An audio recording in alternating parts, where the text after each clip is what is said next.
As pessoas já sabem no que vão acreditar, porque cada um sabe a ilusão que quer alimentar.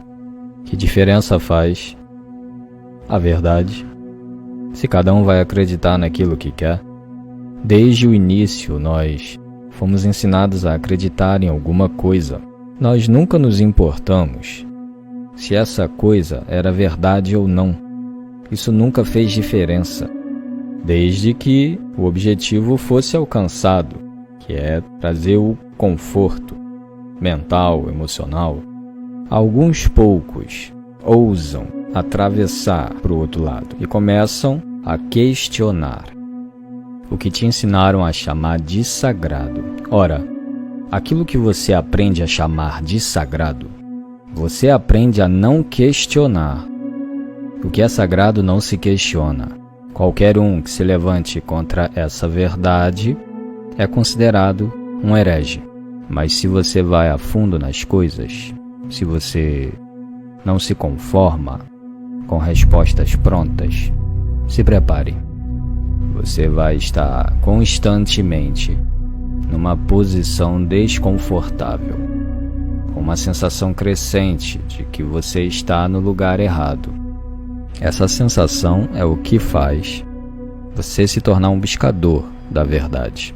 Para você se tornar um buscador da verdade, primeiro você precisa abandonar as verdades impostas para você desde criança. Considerar que essas verdades podem ser mentiras, que de tanto serem repetidas, se tornaram uma verdade para você.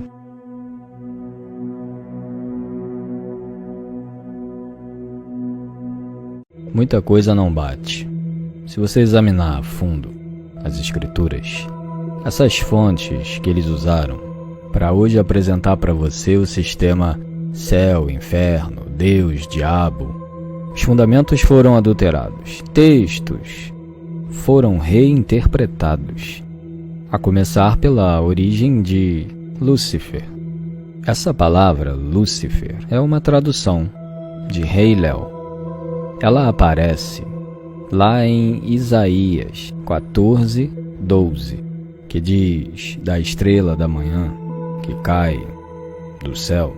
Isaías ali estava se referindo à queda do Império da Babilônia, estava se referindo a Nabucodonosor. O termo Rei Léo, como estrela da manhã, remetia a Vênus, que ele é visto pela manhã, mas conforme o sol nasce, você não consegue mais enxergar Vênus. Então é um brilho temporário.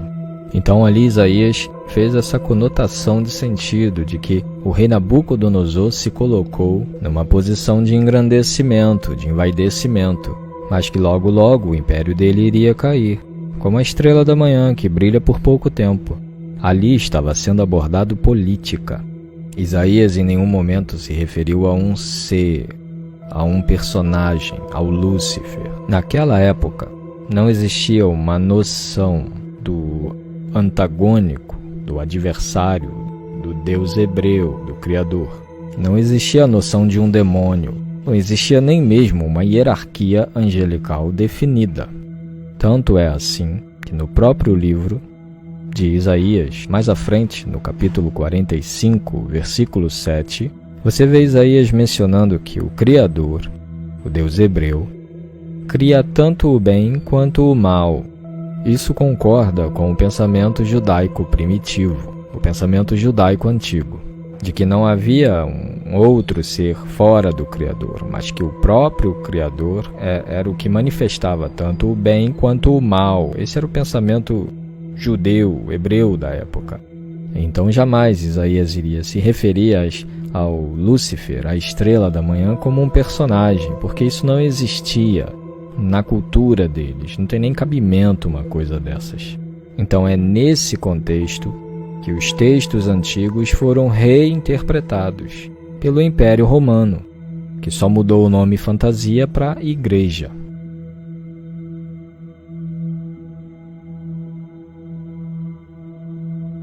Os que perseguiam a verdade, como Jesus, por exemplo, foram assassinados. Os gnósticos na revolta de Massada, por exemplo, foram assassinados. O Império limpou o terreno para que então eles pudessem repetir uma mentira até que essa mentira se tornasse verdade. Isso foi feito por séculos e é feito até hoje. Só que hoje a técnica não é mais amarrar as pessoas e queimá-las vivas em praça pública. A técnica hoje é a opressão e a manipulação mental, o medo, a condenação, a ameaça de um inferno. Hoje já existe o diabo. Naquela época, o diabo ainda não existia. O diabo veio a existir tempos depois. O Império percebeu em algum determinado momento uma oportunidade de se consolidar como o poder divino, o sagrado. Aí nasce o cristianismo. Todos aqueles que eram livres para praticar a sua espiritualidade, povos, culturas que existiam, eram cristianizados. Os livros, os textos que traziam o outro lado da história, eram considerados textos hereges, considerados textos proibidos. Naquela época, na Europa, eles estavam tendo dificuldades para encaixar essa ideia na cabeça do povo. Aí alguém teve uma ideia genial. Por que não usar algo da mitologia local para ajudar a consolidar o nosso poder? É aí que nasce o diabo. O Império Romano, com o nome fantasia de igreja, pega no mito da estrega o mito de Janus Lucifero, que era filho, irmão, consorte de Diana. Janus Lucifero era o deus chifrudo e o encaixa como o opositor de Jeová, de Javé, do deus cristão. Nesse momento, de uma hora para outra, tudo o que não era associado ao deus cristão, qualquer prática espiritual que não passava pelos ritos da igreja, era considerado coisa do diabo, coisa do chifrudo, do capiroto, do capeta, coisa de Janus.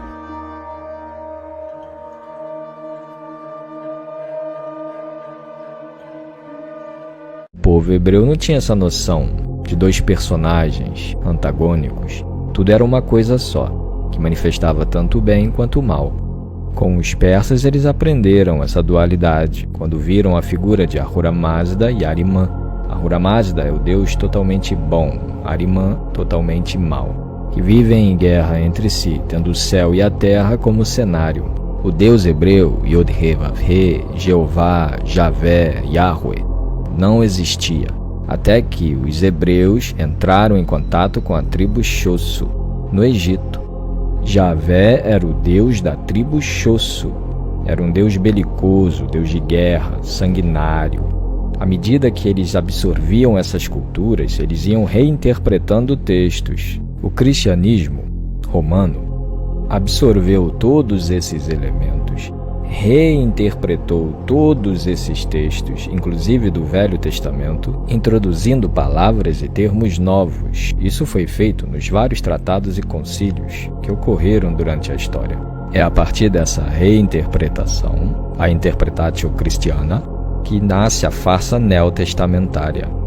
Esses textos, você percebe, é um livro que é atribuído a Lucas, a Marcos, a Mateus, a João, aos apóstolos. Até onde isso é verdade?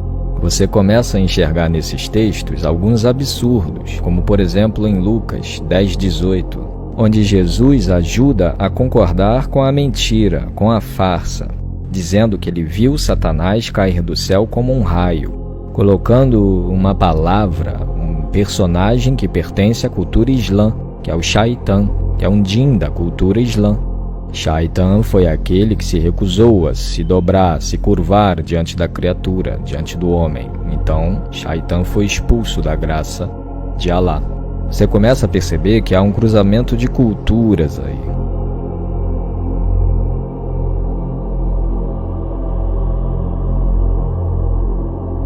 Então, pera aí. O império que antes perseguiu Jesus, que o assassinou, de uma hora para outra agora passa a levantar a bandeira de Jesus. Jesus é o Filho de Deus, o Salvador do mundo. o único caminho. O que fez eles mudarem de ideia? Isso serve a que propósito? O único propósito que isso serve é dizer para você que não existe nenhuma outra possibilidade de conexão com o sagrado a não ser a que eu te apresento. Por isso que qualquer um que diga para mim, eu sou o caminho, é meu inimigo. Porque quem disse isso não foi Jesus, foi o Império Romano usando a boca do mito, o Cristo. Um mito que eles inventaram, na farsa neotestamentária. Essa era a melhor maneira de sacralizar o poder. Bastaria pegar as palavras e fazê-las passar pela boca de Jesus. Porque aí não é mais o Império falando, é o poder divino, é o Filho de Deus, é a Igreja. Fizeram a mesma coisa se utilizando da imagem dos apóstolos, de Paulo, de Pedro. Com essas coisas você começa a entender que as pessoas não querem a verdade. As pessoas querem alguém para dizer para elas o que é a verdade. E há um poder muito grande nisso. O sistema entendeu isso. Imagina o poder que nós vamos deter nas mãos se nós formos os donos da verdade. Isso aqui é o sagrado, é o de Deus. Isso aqui é o demoníaco, é o do diabo. E eu encaixo dentro dessas duas classificações aquilo que eu quiser. É isso que o Império fez e vem fazendo até hoje. E é nisso que você acredita.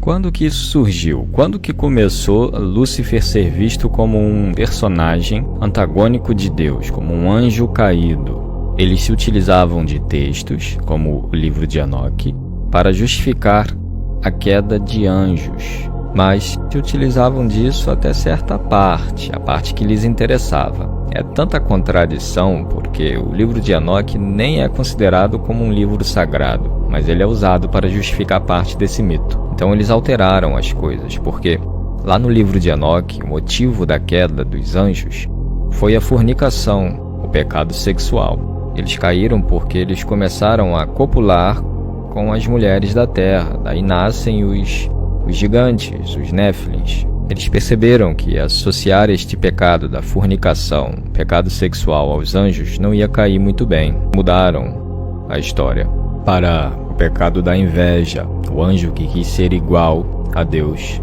Mesclaram histórias, misturaram, pegaram aquela que serviria melhor para a manipulação. Deuses antigos foram sendo demonizados. As forças da natureza, forças sagradas, da noite para o dia, se transformaram em demônios. A ancestralidade foi pisoteada em nome desse império. Isso não foi uma prática só do Império Romano, que mudou para o cristianismo. Os hebreus faziam isso na antiguidade, principalmente com Baal. Baal Zevu, um caso de amor antigo. Os hebreus eram adoradores de Baal, e volta e meia, os hebreus sempre voltavam a recorrer a Baal. Como o rei Acasias fez, por exemplo, e foi repreendido por Elias. Porventura não há um Deus em Israel? Para que você então recorra ao Deus de Ecrom, a Baal.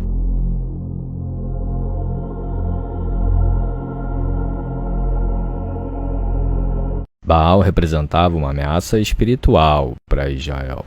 O culto a Baal entrou no coração do povo hebreu como um culto clandestino. Muitos deles mantinham, escondido em suas casas, o culto a Baal e Astarte.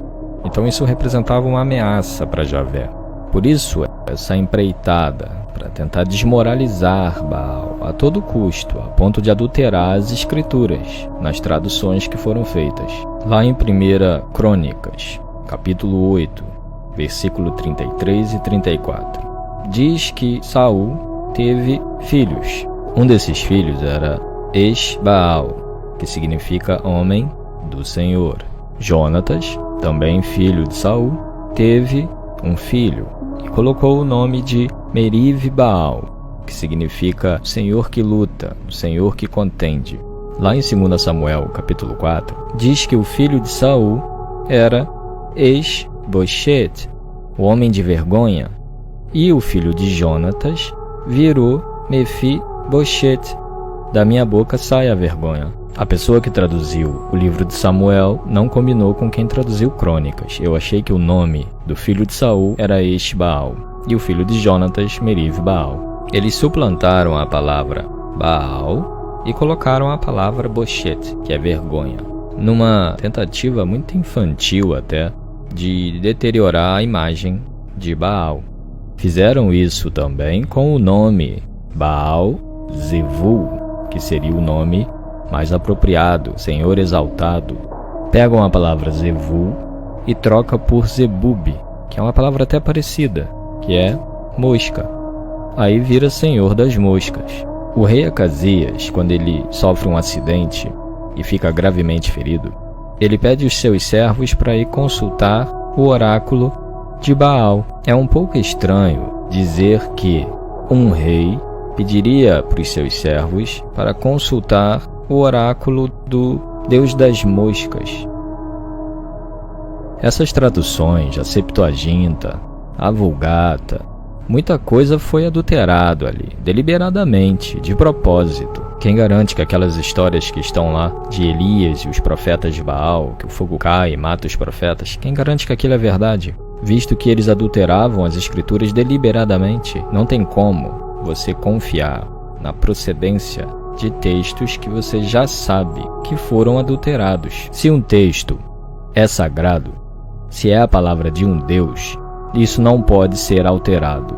É a palavra de Deus, tem que ser escrito aquilo que o Deus falou e acabou. E eu acabei de mostrar exemplos de adulterações grosseiras.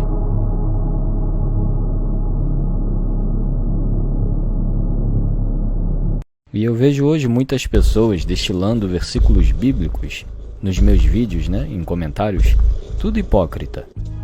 Porque eles destilam trechos de um texto, onde dentro desse mesmo livro tem lá dizendo que se a mulher for estuprada e não gritar pedindo socorro, ela tem que ser apedrejada até a morte.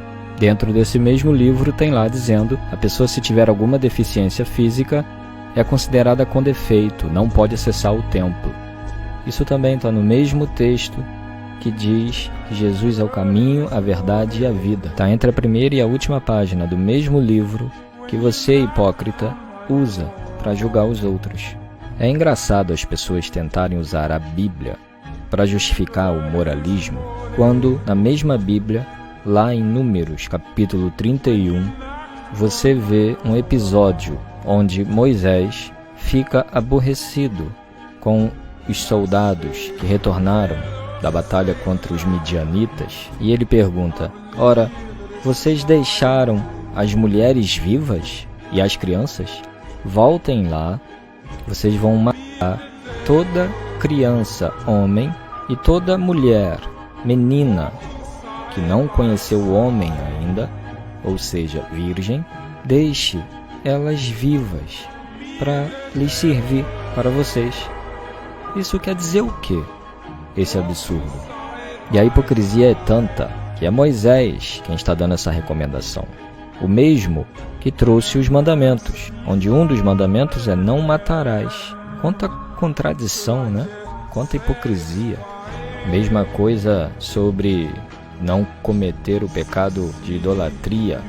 Se a idolatria é um erro, um pecado, então ela tem que ser banida. O Senhor que diz que a idolatria é um erro, um pecado, não pode aceitar a idolatria para si mesmo, porque se ele aceita para si mesmo, é o mesmo que dizer que roubar é pecado. Mas se for para roubar para mim, pode. Matar é pecado. Mas se for para matar em meu nome, pode. E isso, meu amigo, não tem outro nome a não ser hipocrisia. Então, para mim, um texto que tem isso entre a primeira e a última página dele não serve, não tem validação para servir como código moral para ninguém. Porque sob que ótica que esse livro está julgando o que é certo e o que é errado? A mesma ótica que ele recomenda o assassinato de crianças? Qual é a ótica que está sendo usada na moralidade bíblica?